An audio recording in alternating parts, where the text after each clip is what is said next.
want to stop specific people from watching your Instagram story. In this video, I'll be showing you how to hide your Instagram stories from specific users without blocking them or privating your account now. Let's get started. To begin, open Instagram and go to your profile. Then tap the menu icon in the top right corner. Select Settings. Then tap Privacy. Select Story. Now tap Hide Story From. Here you can select any of your followers you'd like to hide your stories from.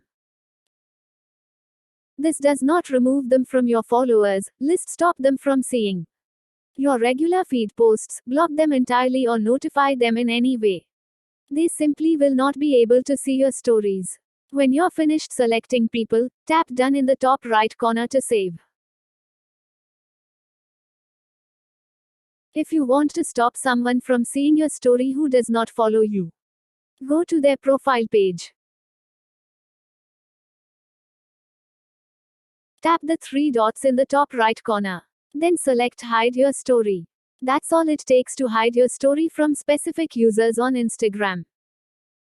Thanks for watching. If you found this video helpful, we'd love it if you'd hit the thumbs up button below and subscribe to our channel.